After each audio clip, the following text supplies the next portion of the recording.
sports, if you want to be the best, there are no off days. This is the nodpod. Welcome into the No Off Days podcast. Chris Cato, BK is in the booth, and I am Scott Smith. Here we go. I'm rocking my banana shirt, my Savannah Bananas shirt. I noticed that. Yeah, I went to the game on Saturday. It was a good time. You have drank the Kool-Aid or eaten the... It was a banana smoothie. Yeah, the banana smoothie. Yeah, they put on a really good show. I mean, I was impressed. It was like sensory overload. There was so much going on all the time: dancing, music, the choreography. All the little bits that they did. And part of it on Saturday night here in Tampa, it rained. So there was an hour-long rain delay to start the thing off. And they filled that. They just, a lot of the guys went out there and they slid on the wet turf like a big giant slip and slide. Yes. They played that game that guys play at the beach where they hit the ball off the little springboard. Oh, yeah. It's like a mini trampoline and they're smacking it? Yeah, okay. They played some of that. That was entertaining for the crowd? Well, it was. I think... The only thing that I would say negatively, there was just a lot of the guys took their shirt off and started twerking, which I didn't know that was part of the program. Did you join them? You should have joined them. No. When in Bananaville, do as the bananas do. No, they did some cool stuff. It felt like a Barnum and Bailey's production. Did your wife appreciate the twerking? I know the family went. Well, I didn't ask her that, but. Probably. No. Maybe not. Well, hey, here's a question. Did they let you throw out the first pitch? Because we forgot to discuss this last week. You threw out the first pitch at the Rays game a couple weekends ago. And it's like you were on the pitch clock or something. You just got up there. You didn't even soak in the moment. You just got up there and fired it. I had a job to do, Chris. And so it was simply like, my only thought was I just need to make sure this ball hits that mitt. I didn't want it to go into the dirt. I didn't want to throw it over. And you hit a guy named Mitt Romney who was there at the game with the ball. Exactly. How embarrassing. No, you did. You put it across the plate. It was nice. Yeah. But, yeah. I wish I would have, in retrospect, taken a few more seconds to kind of bask in the moment a little bit, give maybe a little wave from the mound. I didn't. Yeah. I gave a little wave off to the side, and then once I made my way to the mound, I was like Terminator. Yeah, I was walking very robotic. I got up there, and I threw that thing. I don't even know who I threw it to. It was one of the Rays. It wasn't Raymond, the mascot, was it? It was all a blur, but yeah. So no twerking from this guy from the mound. He's taking care of business. No. I will say the banana thing, it seems like a huge moneymaker. I mean, they sold out 2 shows here. Everywhere they go, they're selling out. They have obviously, I'm one of the victims here of their marketing plan, but they have so much swag. And all the kids that were there, and trust me, like half the crowd was kids. I don't know if that was the twerking was kid appropriate, but but everybody's buying hats and jerseys, and so whatever they got cooking, man, it's a really good product. It is the Harlem Globetrotters of baseball. They had a guy on stilts. They had a very large man in a very tiny unitard. So I mean, it was an interesting, and they played against the MLB alumni. So you had Nick Swisher. Oh, yeah. You had Matt Joyce of the Rays. Okay. Bronson Arroyo was pitching in that game. Lou Piniella. Really? Lou was he was the skipper. Yeah. Or he was the guy on stilts. He did this little can routine with his team. Like, they lift. I thought he was going to throw his hip out. It didn't look comfortable, and I was just like, easy, Lou. Yeah, but it was very good show. So glad you enjoyed, buddy. My kids will never want to watch normal baseball again. Who would? Say, when did they bring out the guy on the stilts? Did the guy on stilts run the bases on the stilts? No, but he moved. He did, okay. Pretty well. Wow. He actually pitched on his stilts. That's from almost the mound. unfair. That's like Randy Johnson height. Right, exactly. Firing from up there. All right, let's bring in BK. BK, welcome on in. I know that Brian, your daughter had a chance to go. Did she love it? She absolutely loved it. Okay. Just laughed nonstop at it. We actually watched the replay of it on YouTube, and she had a fantastic time. What was her favorite part? Don't say twerking. Let's see if you the remember. Dancing umpire. That was mine too. The umpire was She loved great. that. Yeah. And she laughed so hard. So I mean, it is. It's a great niche that they've created here. Yeah. Wow. It's a lot of fun. I feel like I missed out. It's Yeah, okay. I'm sure they'll come back around in about 5 or 6 years. I bet they start playing bigger stadiums too. Because I bet they could have. Yeah, that was George Steinbrenner Field. Right. And so I think they probably could have done it at the Trop. Yeah. Yeah. I mean, I can't. I don't know why they would stay in Savannah, to be perfectly honest. I mean, it seems like they could be a full-time travel. Well, have you been to Savannah? Pretty nice town. Well, good American city. If you want to make the money. All right. So what do we have on today's show? Coming up on today's show, we have Dave Randorf, Lightning play-by-play guy. Yes. Yes, talk to him about the season that was, sadly. This is the post-op, right? The Yes. post-mortem. Yeah. I'm going to try to cheer him up. I'm going to try. I have been working on some Canadian jokes. Okay. Great. He's from Canada. I've heard he's got a good sense of You humor. think he'll appreciate Yeah. that? Okay. And then we'll talk with sixth-round Bucs draft pick and local guy, Josh Hayes. Nice. Josh. Yes. Yeah, I got a call from, I believed it was his grandmother, but later he told me it wasn't his grandma. But she said, Someone posing as on his Saturday grandma. night, she said, my grandson just got drafted by the Bucs. I said, okay. Who is Josh Hayes? And then she immediately said, when are you going to send the live truck out? We got to set this interview up. And I was like, I love this lady. Wow. Yeah. Normally I don't operate well when you command me to do something, but I was. Well, when it comes from a grandma. Yeah, but here we go. Today, I mean, Josh is on the program, so Right. we're making it happen. No so. live truck, though. Sorry, Grandma. We have a podcast. Yeah. We'll send you a cell phone. No, wait. Make him use his own phone. Her TV savvy was up there, though. She knew what a live truck was. Most people do not. Okay, and then at the very end, we playing a game? I guess we are playing a game this week. Seems like that's all we've been doing. Yeah. This week's Kentucky Derby week. Is Chris going to cheat this week? Yes, I already have. I already messed up the assignment, Scott. Boy, okay. No. I did. I no, messed it up. It was a combined assignment. All right, Cato gave me the idea, then we both had. But anyway, it's going to work. What's the idea? Well, it's Derby week. Yeah, tell him, Chris. So Run for the roses. Brian and I, when we were having our pre-show meeting that you never attend, we thought, there are some great horse names out there, and there are also some great musician names, and some horses are named after musicians. And if I were to give you, the name of if I were to give you a name, could you tell me the difference? Could you tell me, is this a musician or a horse? My favorite horse name, Hoof-Hearted. Hoof-Hearted. Is that? Yeah, this will be fun because I have not studied. I think I know like the main horse that's supposed to win it, but that's all I got. Forte. Okay. Right? Good. So make sure scratch that one off the list. Scratch it off. That'll be fun. How much action have you thrown down on Derby? Well, I always wait until I want to see if there are any late scratches. Okay. So I haven't, but I've got I've blocked aside a couple of horses that I like. Got to throw a long shot in there. Mutters? Their mother was a mutter. Their Their father was a mutter. They love the slop. I do like the one Forte that you mentioned, but everyone likes him. Yeah. But we'll see what happens. I went to Churchill Downs a couple months ago for the first time ever, and it was obviously vacant. It's not like Derby week, but it was really cool. I didn't know what to expect because it was like empty, but they give you the tour. You learn about the history. So much history there. They walk you right up to the rail. They do this great video presentation that has like this wraparound 360 video screen, and you like are watching, these classic races in Derby Secretariat. history. Yeah. Secretariat. Yeah. I mean, it's really cool stuff. So, Did anyway, they drape a quilt of roses on you at the end of it? Yes, and then I neighed. Yes. And then he was gelded. And then they put me down. That too. All right, very good, BK. We'll catch up with you in just a See you moment. guys. If you are listening and you want to watch, go to fox13news.com/nodpod. If you're watching and you want to listen or subscribe, take out your phone, zap that QR code on the screen in the bottom right-hand corner. There you will find all of our shows, including one in which we actually interviewed a Savannah Banana. We did. And another, Chris, we actually ate a banana with the peel still on. So you have those, and we can promise both Chris and I, well, at least myself, I will keep my shirt on and minimal twerking.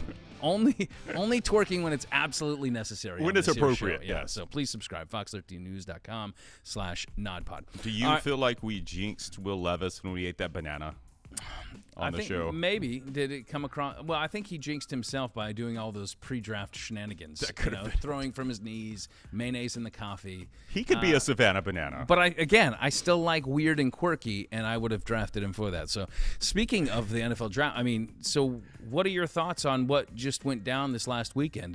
Do you have in your mind a team that came away the clear-cut winner? I have a couple. Can I say a couple, or do I have to say one? Let's Can see I if give we you have... one?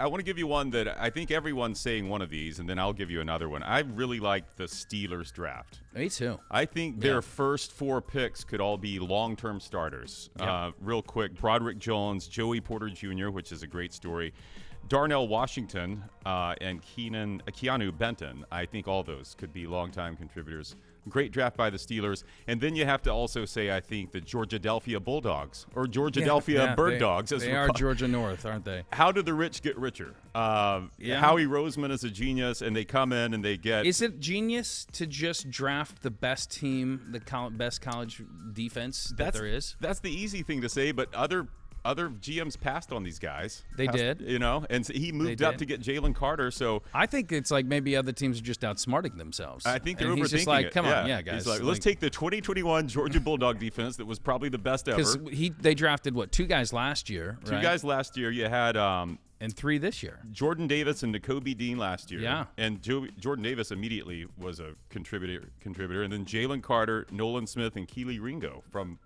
Kirby Smart's just a pipeline to Philadelphia. They should pay him. They should compensate him. And then they acquired DeAndre Swift.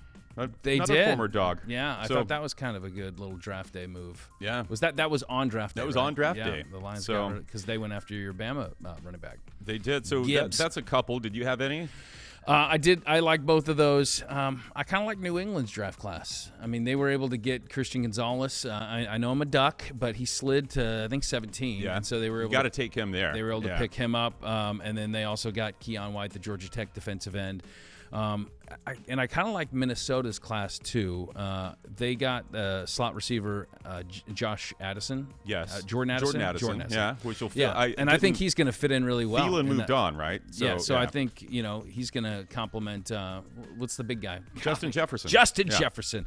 And so and then the USC cornerback Mekhi Blackman, and I think that those are some pretty good pieces. And didn't they get Hendon Hooker too, or no? No, that was the Lions. Sorry, people were down on the Lions, but I thought and you would know Jahmyr Gibbs. It seems like on tape and what I've in the minimal stuff I've seen of him, he seems like a good slasher. Got some good speed. But I kind of thought they had a decent draft. At least they finished. It was strong. an odd draft. I thought the Jack Campbell selection was a reach, considering he doesn't play in pass coverage. I think there were more nimble linebackers they could have chosen instead of him. And then they take Sam Laporta, the tight end, ahead of Michael Mayer. That's kind of I like the Jahmyr Gibbs pick, though. And they got Hooker. I think that's going to be a nice situation for him because there's not going to be a lot of pressure right now. Goff's the guy, and he can let everything heal up. And he's a mature quarterback. He's got a good arm, and I think that could be a good fit. Who did you not like? Well, I don't like. I give you an F, San Francisco, for taking a kicker in the first 100 picks. Was that second round? That was the 99th pick, wherever that falls. Okay, so that is that the third? Yeah, right. But still, didn't we learn anything from the Bucs in 2016? You don't do that. Yeah.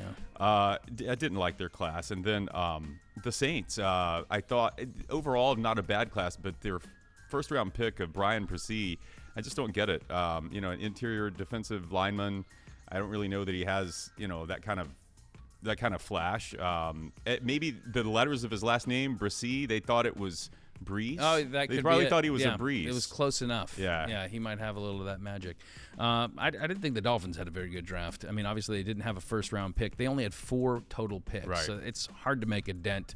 But their first pick was a nickel corner in Cam Smith. I'm not sure what college he went to. South Carolina. And then they did get the running back that I couldn't spell his name, Devon Achane. So he's versatile, though. He's a pass catcher. So we'll see. All right. I didn't know that we'd be at this point already talking about a World Series preview, but it seems like this week in Tampa we have one. It's crazy. The Rays and the Pirates. Who would have thunk it? I mean, these are the 2 best teams. Well, best team in the National League, best team in the American League, and both these teams have gotten out of the gates red hot. Obviously, we've chronicled well everything that the Rays have done, but Pirates have been sneaky good with a lot of names that nobody knows. Yeah. And beating some, I know, I don't want to disparage the Rays' schedule thus far. The schedule's the schedule, and eventually all these teams play the same teams. But I think the Pirates have had a bit of a tougher schedule, and they've gotten they're at 20 wins as we tape this, I believe, right? I'm not sure their win total, but I do know that they are, offensively, they have one of the highest on-base percentages. They steal a lot of bags. I think they're first when it comes to stolen bases, and their pitching staff's been really good too. Mitch Keller, he's like their main guy, and then Vince Velasquez, I don't even know who that guy is. Don't know either, but he's been. And then Oviedo has been good too. I mean, it's very Rays-like what they're doing. Like you said, stealing bases. They lead, I think, the National League in extra base hits. The Rays are doing it with home runs, which no one saw coming. Rays are doing it with everything. I mean, Rays are first in almost every meaningful offensive category and pitching as well. I mean, they're still dominating. I know that they've had a few slip away, but overall, this team is they're red hot. But I think you're right. This month, the month of May, is going to be a real test for the Rays. They face a lot of really good teams. Just this week, they got the Pirates, and then they got the Yankees, who, they may be 500, but they're still the Yankees. And so I think that's going to be a measuring stick. Once these teams in the American League East start playing each other, I think they're going to start dropping down, because right now you have Baltimore is red hot. Right. I mean, the Jays are playing well. Even the Red Sox are doing all right. They had a walk-off win last night. So, but it is a little bit surprising when you look at the teams that are sitting on the top of the divisions right now, and the teams that are, I mean, even the Dodgers, they're heading the NL West, but I mean, they're 3 or 4 games above 500. The Astros are a few games above 500. Everybody's kind of right in there. The Yankees are 500. Mets spent a boatload of money. They're 3 games above 500. So to get a head start in the fashion that the Rays and the Pirates have done, I don't know that these teams are going to be the same teams that end up playing at the end of October. But it's been fun, and I think we're going to get a good test this week. I think it's going to be fun. Can't wait to see how it unfolds at the Trop. Speaking of surprises in the NBA and the NHL postseason, some of these big dogs are already out. We could start in the NBA, where, I mean, Milwaukee's out, Sacramento's out, Memphis is out, and yet who are the teams that are still remaining? Well, you got the Lakers and you got the Warriors. You got Steph, you got LeBron. So, I mean, they didn't have great regular seasons necessarily, but what do you expect from these teams once the postseason arrives? Well, the Lakers especially, I think, are one of those teams, if you haven't been paying attention, maybe you checked in with the NBA first of the season, the Lakers were awful. After the trade deadline, they have the best record in the West because of the moves they made, and they're getting it done with defense. Plus, Anthony Davis is healthy, which is everything. He's one of the top 10 players in the league when he's healthy. Through this playoff run so far, they've been outstanding on defense, absolutely shut Memphis down. And then LeBron is out there at age 38, and any given night he could be the best player on the floor, and he can still take a game over. And now we get a gift, I think. We get a gift, and it's Steph, who saved his team in Game 7 by doing one of his Steph things and going off for 50, the most points ever scored in a Game 7. Ever. We're talking Jordan Game 7s. So we get him and the Warriors and LeBron and the Lakers. And I think it's one of those, as a sports fan, one of those moments where you don't have to love LeBron or Steph or any of them, but just appreciate where we are, in this journey of these two careers. How many more opportunities are we going to get to see these two future Hall of Famers squaring off? I mean, again, it is reminiscent of some of the old battles back in the day, with Michael Jordan and Charles Barkley, and just some of the classic Hall of Fame guys in the postseason that you don't know how many more opportunities. Bird and Magic, Yeah, exactly. So, I mean, LeBron is 38, as you mentioned. He's going to probably play until he's 40. He wants to play with Bronny, and I think he can't play until 24. So, and then Steph is 35 years old. I think he still has 3 more years left on his contract. I'm imagining that he's going to honor it. And neither one of these guys have experienced any real drop-off. Right. So it's not like Jordan when he hit 40 and he's playing for the Washington Wizards. Yeah. It's a little bit different. So, I mean, I'm sure when the drop-off happens, it will be pretty stark. But if they wanted to, I think they could each play till they're 40 years old. It's incredible what they're doing. Can't wait to see how that series Meanwhile, turns the 76ers, did you see P.J. Tucker's stat line last night? I did not. So 76ers star P.J. Tucker, he had 0 points in 37 minutes. He went 0 for 0 in field goal attempts. 0 for 0. He did not attempt a single field goal, and he did not attempt a single free throw either. 37 minutes. How is that even possible? He's out there in a playoff game. I would say, and his team still won. Do it. I would say do it again. They won without Joel. He has. Earlier this year, he had a game where he didn't take a single shot.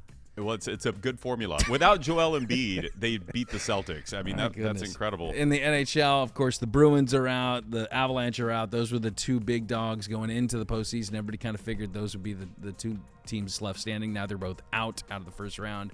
The Rangers are a good team. They're out as well. The Avalanche? Yeah, Gone? Colorado, yeah. Yeah, did you mentioned say them. that? Sorry. Yeah. So, Sometimes it's a little surprising, and so now we find ourselves, obviously the Lightning are out too, so that, that kind of pulls, from a local standpoint, it's hard to engage as much as we did in the last few years because this Lightning team would make a run to the finals, the last 3 years. So it's weird to have a May where we're not wrapped up in hockey, right? Exactly. So I'm pulling for the Kraken. Yeah, me too. Are you? We haven't even talked about this. You know why? Well, tell me why. Why are you pulling for the Kraken? I like Yanni Gord, and he's Okay. on the Kraken. I didn't even know and that. I like saying Kraken. Yeah. That's why. What about you? Kraken won open. Are you a fan of sea monsters or Yeah. what? Mythical sea beasts. Okay. No, they have the best goal-scoring song in the NHL. You know What what is it? Lithium, Nirvana. Oh yeah, that's good. That makes sense. Yeah. On the East, I think probably Devils, just because Andre Palat's there, and it's kind of cool to, have him run it back again. Yeah, He's what's good- their good dude. goal-scoring song? Running with the devil. Maybe, yeah. All right, very good. What do you say we still stay on the hockey topic? Yeah, let's do that. You want to do that? Let's bring in our guest right down the street over at Amalie Arena. Let's go to him now. Well, let's welcome to the Nod Pod Lightning play-by-play announcer for Bally Sports, Dave Randorf joins us. And Dave, I promised the crew we were going to have a week-long moratorium on Canadian guests, but you're one of the good guys, so you know what? We're bringing you in, and we thank you for being a part of the show today. It's kind of, is it for you? Is it hard to watch the, postseason hockey? Knowing that the Lightning are not in it, or is it just you're such a big hockey fan that you can't resist because it's such good content? Oh, I'm going to watch. I'm a hockey fan for sure. First of all, thanks for having this Canadian on. Thanks for, making an exception. I'm not sure what the Canadian moratorium's all about, but regardless, thanks for allowing me on here and glad to be with you. Yeah, I'm going to watch for sure. This is the best time of year. I'm not going to toot it out. I'm a hockey fan. Yeah. And have been all my whole life. So I think it would be silly to miss out on some of the great stuff that goes on a nightly basis in the Stanley Cup playoffs. We'll wait all year for it. Having said that, yeah, it feels different. This is only my third season as the television voice of the Lightning. But I feel like I've been around it long enough now where it feels odd to not be carrying on. Even though we don't call the games past the first round, I still carry on and travel with the team to do post-game coverage. And you're around it and have been around it for the last couple of years. So it definitely feels strange. And you look at some of the teams that have been knocked out. Think of this, Scott. 3 of the 4 conference finalists from a year ago, they're all gone. They're all out. Yeah. The only one that's still around is Vegas. The Rangers are out. The Avalanche are out. And, of course, the Lightning are out. So it definitely, we walked out of here the other night after Game 6 feeling a little empty. And that empty feeling still exists. But, you turn the page and you move on, and I am going to enjoy watching a lot of hockey. Well, just to make sure we're clear, it was nothing about Canadians. It was simply that the wounds were still too fresh from those guys up in Toronto. And as you turn the page on some of these teams, I mean, we had come in thinking, well, you got the Avalanche on one side, you got the Bruins on the other side, these 2 big powerhouses now gone. So as you've seen these first-round series play out, who do you think is a favorite moving forward? Oh man, it's still a little early, but I haven't really drilled down on. I've watched a lot of other series. I didn't see a whole lot of the Rangers Devils series until I watched the entire Game 7 last night. So, but I do know that the Devils are feeling it. They've gotten to their speed game, and their lack of playoff experience and their youthfulness didn't seem to be a problem in the end against the Rangers. I went in thinking that the Edmonton Oilers were going to be a big problem, seeing as they've got the 2 best players, or 2 of the best players in the NHL right now, and Connor McDavid and Leon Draisaitl. They did have a goalie little speed wobble there where they had to pull out their number 1 guy, Stuart Skinner, and put in Jack Campbell. But they've got Skinner back in there, and he appears to be all right. Florida is interesting. They've been playing playoff hockey now for the better part of a month and a half. Yeah. They got in. They're one of the last teams to get in. And so they've been in that mode now for a while. And you talk about the razor-thin margins of winning and losing in the Stanley Cup playoffs. Think about this. They go into that series against a team that won an NHL record 65 games and 135 points against the Boston Bruins. They go into Boston for Game 5. Brad Marchand, one of the most clutch Bruins in the history of the franchise, has a breakaway with seconds to go in that game in regulation, and he stopped by Sergei Bobrovsky. That could have ended everything right there, and the Bruins would have gone on, and everybody would have said, well, of course they moved on. They're the Boston Bruins. It doesn't happen, and now who's moved on? It's the Florida Panthers. Exactly. That's how things can turn on a dime. And it with every win they got after that, it just strengthens their resolve in that Florida Panthers room. So they could be dangerous. I think the Leafs are a good team. I think this might be finally a year where they put together a long run. I'm not going to say they're going to win the Cup just yet, but the more you win, the stronger you get. We've seen it with the Lightning, and there's a lot of good teams remaining. I think Dallas is dangerous. They've probably got the best goalie remaining in the Stanley Cup playoffs right now, with Jake Ottinger. So, you know what? I'm not going to avoid predictions. I'm just going to sit here and enjoy it. And everybody who got to the second round got there for a reason. And let's put it this way: a lot of heavyweights are out. The Lightning, the Rangers, the Bruins, the Avalanche, both finalists. So it's anybody's cup right now. Yeah, and that's exactly what we love about the NHL postseason, and it's, gripping all these Game 7s that we've been able to witness. But you had a front row seat to the Lightning season, the twists and turns that it was, and how it went. What are your thoughts now, kind of in retrospect? I mean, you've had a few days to kind of maybe look back at why the season ended a little bit sooner than anybody, of course, here wanted it. Well, in terms of why they lost to the Leafs, I think you can chalk it up to a couple of different things. First of all, bounces and breaks. Think about Game 3, when a goal that would have made it 4-2 for the Lightning was called back due to a quick whistle, and you saw the reaction of John Cooper, who's normally pretty calm and cool and collected on the bench. He was visibly upset. He knew that couldn't certainly predict that the whole series would turn on that moment right there. But that would have made it 4-2. Quick whistle, ref lost sight of it. He's in the corner. The puck goes in. The puck was loose, but the play is blown down. They reviewed it, and the call was upheld. And instead, it's 3-2, and you know the rest. The Leafs tie it with a minute to go in regulation. They win that one in overtime. And it's a break that teams sometimes get in the postseason that the Lightning have been a benefactor of in years past. They didn't get that one. I'm not boiling it down to one moment, but that is one reason. Breaks, bounces, tips, deflections, screen goals that got past Vasilevsky. And you add into the fact that your best players have to come through in the Stanley Cup playoffs. And I am not sitting here suggesting for a second that the top line of Stamkos, Kucherov, and Point did not show up. They did. You simply have to look at the chances they got. Braden Point hit a post at one point, I believe, what game was that? Game 4, I believe. He hit a post. All their shot totals were high. They had power play opportunities. It just didn't go for them.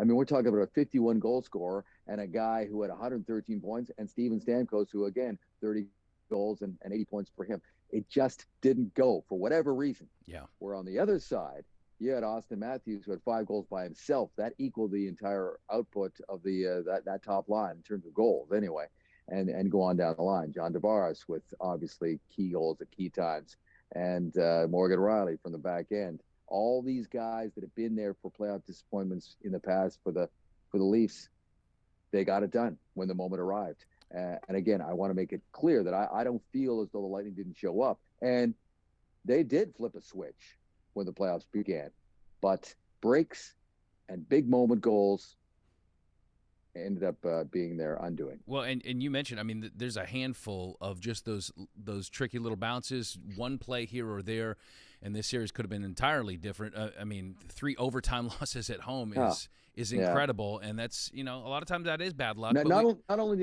only sorry to interrupt, Scott, but not only the overtime losses. And by the way, how ugly is that stat? 1-10 in their last 11 playoff overtime games. Not only are those overtime losses hard to swallow, it's the way they got to overtime. They had the lead in both those games. Yeah. And in games 3 and 4 on home ice. And to lose them all 3 in a row here at home is going to sting. So and nobody's making any excuses for that. When you have a 4-1 lead with 10 minutes to go in the game 4, as they did, and you let that get away and ultimately lose it in overtime, that's going to be a tough one to swallow for a long time for all those players. And none of them will make any excuses for it, no matter bounces or anything or whatever. Sometimes you make your own breaks. And but a 3-goal lead at home in the playoffs when you know that you're in that critical, pivotal game 4, that's a tough one. And, injury's a factor as well, and we kind of get a light shined on some of those injuries in the post-mortem. And, you got, a hip issue, hip impingement for Hedman. You had, fractured cartilage in the rib cage for Braden Point. I mean, there were a handful of a high ankle sprain for Easimont. By the way, should we clear up? Do you have any undisclosed injuries that you now can shine a light on, Dave? Are you good? Are you healthy? I feel fresh. My voice lasted, and doing a lot of shouting, a lot of talking, but no, I'm okay. But nobody cares about that. Let me just correct you real quick here. It was a high ankle sprain for Tanner Janot, not Easimont, but Tanner Janot. And the other one too was the concussion to Chernak, which was a massive blow. Listen, the Stanley Cup playoffs are a battle of attrition. A lot of teams over the years will lament an injury that you feel maybe unfair and you feel is a tough one to take. Certainly Point last year getting hurt in Game 7 of the first round. That could have cost them a Stanley Cup, a 3rd straight Stanley Cup. I don't think there's any question that Braden Point could have turned one of those games last year in the Stanley Cup final, but he wasn't able to go. But that's life in the Stanley Cup playoffs. But I will say this, it's frustrating, that one against Chernak, because he's a big, physical, steady presence. And we talk about the deflection goals, the tips, the screens in front. Yeah. Those things don't happen with Chernak in the lineup because he didn't let those guys get to the front of that in the first place. And he's out there. They don't allow that, maybe that last minute goal by Ryan O'Reilly, because he's part of the shutdown team to prevent that from happening. But he gets hit in Game 1. A hit that was deemed suspendable for 3 games. In the regular season, that's the equivalent of 4, 5, or 6 games. Yeah. So you can see what the Department of Player Safety thought of that hit from Michael Bunting. And there he is in Game 6 out there on a power play for Toronto against the penalty kill that would have Chernak on it, but he was unavailable to play because of that dangerous hit by Bunting. It's a tough one, but that was a huge factor in their inability to close out in key situations and to get penalty kills when they needed it with Chernak out of the lineup. So on the good side of things, Dave, I mean, we saw career years from a handful of guys, yes. Pointer included, Hagel up there, Alex Killorn. There was some promising young guys that kind of shined as well in Perbix, and you mentioned Janot, and there is some promise moving forward. Of course, a lot of the main pieces are going to be back next year. But one of those guys mentioned Killorn, unrestricted free agent, Ian Cole, unrestricted free agent, Corey Perry. So what is your guess on how the Lightning will tackle this offseason in terms of those guys? Well, we just heard from Julian Breezeball this morning. We were recording this just after he spoke about an hour ago. And he basically said, first of all, he led off his comments by saying this year, in his eyes, was a missed opportunity. He's a very realistic and open and frank evaluator of his team, and he shares his thoughts with the fan base, which I think should not be taken for granted, because a lot of GMs don't, and he does. He recognizes how important it is for him to speak directly to the fans, this great fan base that we have here in Tampa Bay. He also said that the cap situation that he has on his hands right now is the worst he's ever had, really, and it's tight. It's a flat cap generally over the last several years, and that puts good teams up against the wall. I mean, look at the players that have gotten away simply because they have no room. Ryan McDonough, Andre Palat, who had 2 goals in a Game 7 last night for the Devils to help them advance, and he was doing all the things that Bolts fans adored while he was here. He was doing for the Devils last night. Yanni Gourde, 2 assists in a Game 7 for the Seattle Kraken. You can go on. Carter Verhaeghe, a Game 7 winner in overtime. Right. All members of the Lightning that had to be let go simply because of cap constraints. And Alex Killorn may be one of those. He said today, listen, it's been on his mind. This is Killorn I'm talking about. It's been on his mind. It's the only organization he's ever known. He hit 800 games in the regular season. He had a career year at age 33. He will be 34 when the next season starts, but he played so well, and he's a core member of this culture that the Lightning have, and it will be tough if he gets away, but it's a business that's, I'm not saying that for sure he's going to go somewhere else, but the Lightning are going to have to work some salary cap management and magic to be able to retain him, because he's going to have to get paid. So there's that. And John Cooper didn't even want to talk about losing a player like Killorn. because he's already had the experience losing key members in years past. So, but they all know that the reality exists there. But I do want to circle back to, what you talked about. I hope both fans, as disappointing as this feeling is right now, when you watch the other teams playing the Stanley Cup playoffs, I hope you are able to look back on another great season. Steven Stamkos, 1,000 points, 500 goals, 1,000 games, all in one season. You talk about a pillar, the pillar maybe of this entire franchise. Yeah. And behind me, his number will hang up there in shortly after he's done playing for sure, and he will be going to the Hall of Fame. This is just a class individual on and off the ice. Mikhail Sergachev, John Cooper said he's got star written all over him. He took a big step forward. Career high. He had more assists this year than his previous career high in points was. So he took a big step forward. We mentioned Kallorn. Braden Point, 51 goals. I was so glad. I think everybody was so glad to see him finally get that 50-goal mark on the final game of the regular season, because to stall at 49 would have been a crime. He deserved it. Yeah. He's such a hockey gamer, and he's so beloved. He's been so clutch, and now he is forever in that exclusive 50-goal club, and that means something. He talked about that today. There's a lot of great moments that happened this season, and in the end, this was a club that won 11 of their previous 12 series. That is an extraordinary run that the NHL may not see in the near future again. So enjoy what you've had, and this team is still going to compete next year. They've got the core players. They've got the best goalie, and they'll all rest, recover, and reset. They've certainly put in the playoff miles, and I think sometimes maybe a season like this will help kind of catch up a little bit on some lost sleep, so to speak, as they've basically put in an entire extra regular season over the last few years. But, Dave, we appreciate your time. It's always great to hear you on the call. Apologies on my Canadian joke that certainly did not land as I had hoped. But I hope you have a great offseason, and we'll be seeing you back on the ice here soon enough. Thanks so much, Dave. Thanks a lot, Scott, and thanks to everybody who tuned in.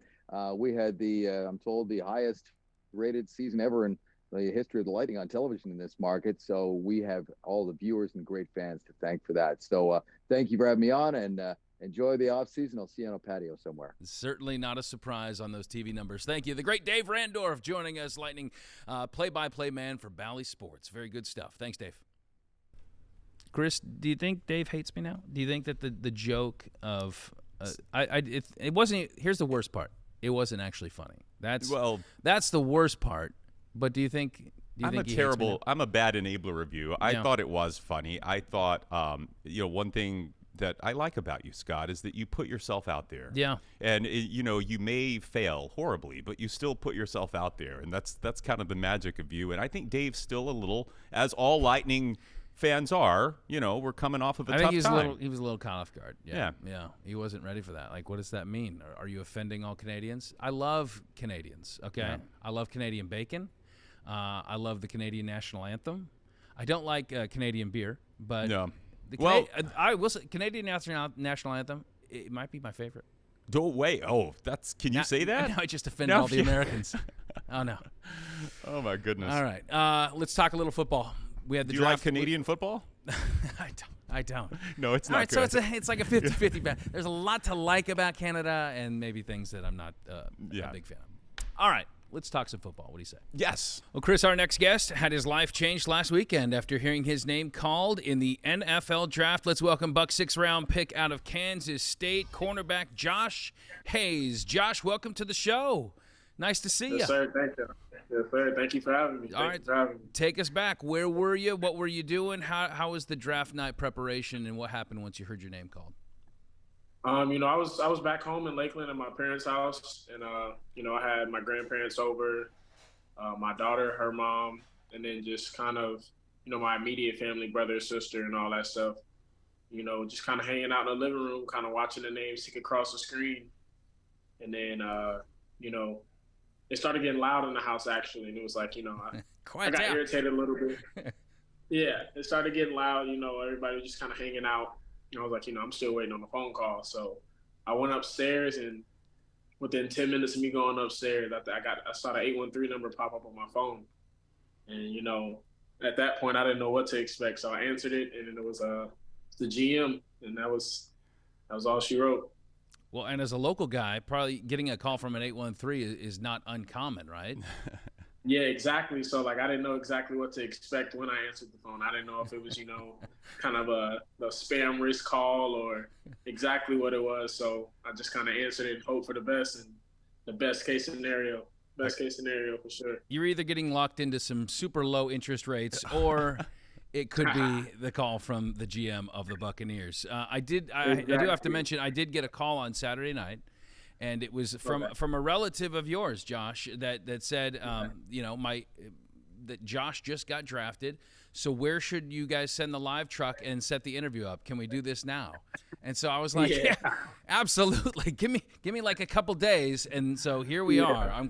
I'm sure your family is extremely proud of this moment in your life. No, yeah, for sure. Just, kind of long time coming, just since I was 10, 12 years old when I told myself, playing football is what I want to do for a long time. So, finally for everybody that was involved in me getting there, kind of to see it happen and it all come full circle was huge. Yeah. Josh, did you have a strong idea that the Bucs were looking at you? Had you had some conversations? Did you have a feeling Jason might call? I went to the local pro day and, kind of talked with some of the coaches, worked out for them and all. But I didn't have the biggest clue, because I talked to a few other teams, and I wouldn't say the Bucs showed me the heaviest interest out of all the teams that I talked to. There were a team that were kind of on my list as one of the teams, that I could get drafted by, and it just kind of happened. It worked out the way it did. That's incredible. You're back home now. Let's take us through your journey, though. You are one of the more experienced players in this year's draft class. You started at North Dakota State. You go from Lakeland, Florida to North Dakota State, Fargo, in 2017, and you're part of a national championship team there, and your path kind of takes you transfer to Virginia, then you end up at Kansas State.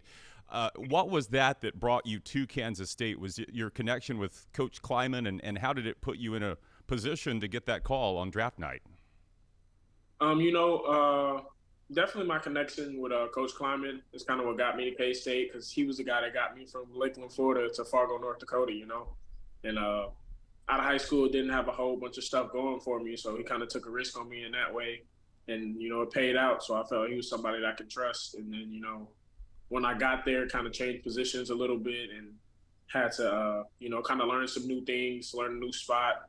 And I think it just kind of helped me show my full skill set, show my versatility and things like that, and it helped me get that call on Saturday afternoon.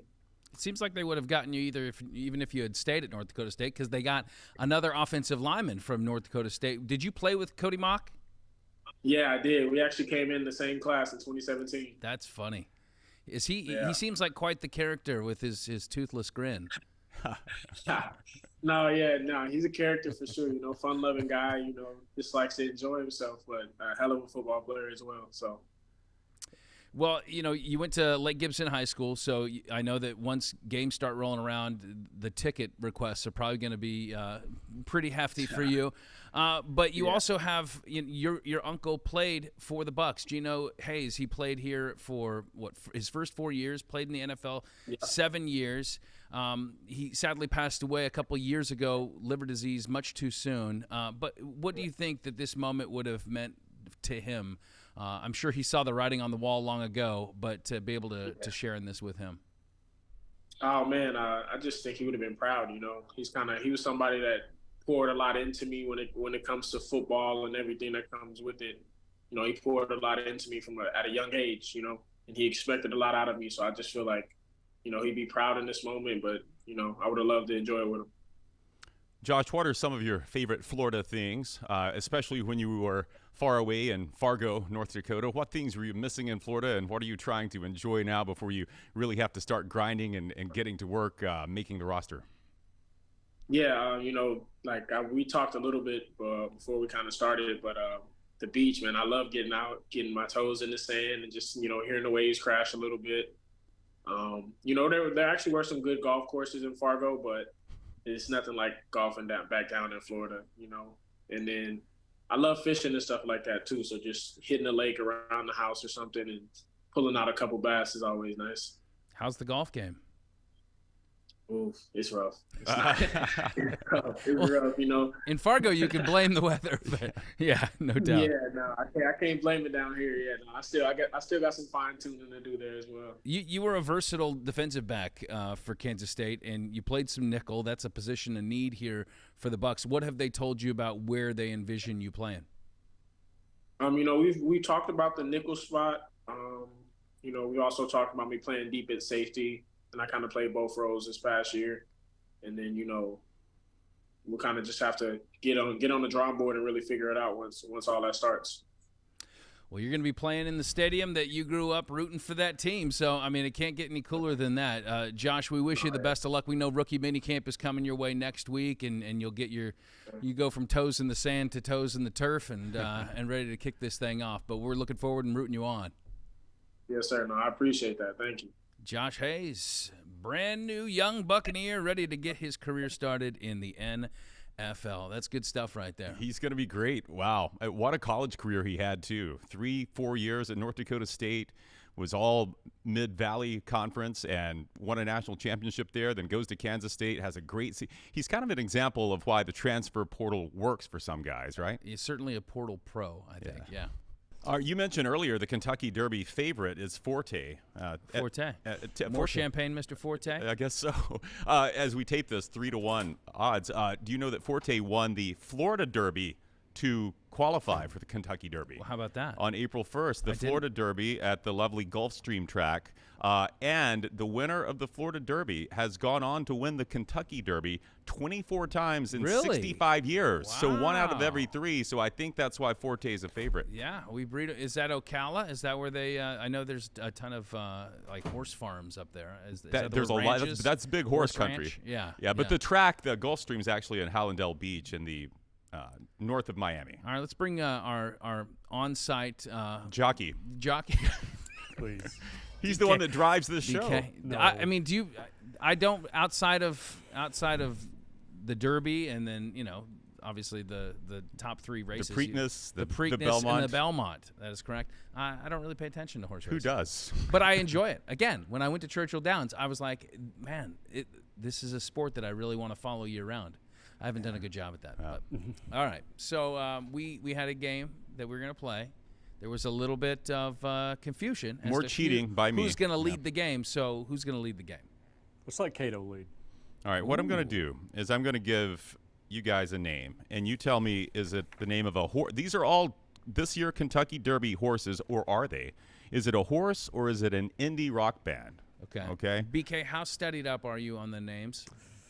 I didn't know Forte, but well, let me just. How about this? Well, he's like the main guy. I'll just ask Scott.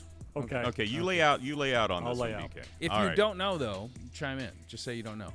I can trust you, BK. Okay. The honor system I know is good with Brian. All right. Lord Huron. Horse or indie rock band? I'm going to go horse. Okay. Huron. That's up in Ontario, right? I believe it's one of the lakes, yes. Brian? Okay. I'm going to go indie rock band. Yes, Brian would be right. Although Lord Miles is a horse in this year's Derby. That's the Lord I was thinking. He's in the 19th post position. Not a good spot. 30-1 odds, one of the longest on the board. Also, Lord Murphy won the Derby in 1879, so I can see why you were misled I was there. Confused. All right, Brian, you got horse or rapper? Horse or rapper. How about...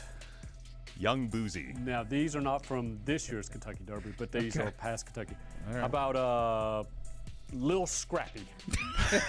That's a horse. That's a rapper. That's a horse. That's a rapper. That's a Georgia-based rapper. He was on hip-hop. Get out. I've heard a Lil Scrappy. How about Lil Tecca? Lil Tecca? That's a rapper. That's a rapper. Okay. And last, because I got a little group, Lil E.T. Lil E.T.? Little extraterrestrial? Well, Lil E.T.E.E. Yeah. Wait, E-T-E-E? Yeah. Oh, that's a horse. No, that's a French horse. Ete. That's a horse. I'll say horse. He won the 92 Kentucky Derby. Oh, did he? Okay. Horse, yes. Who can forget it? Longest upsets. One of the biggest upsets in history. Okay, back to Caleb. All right, let's go with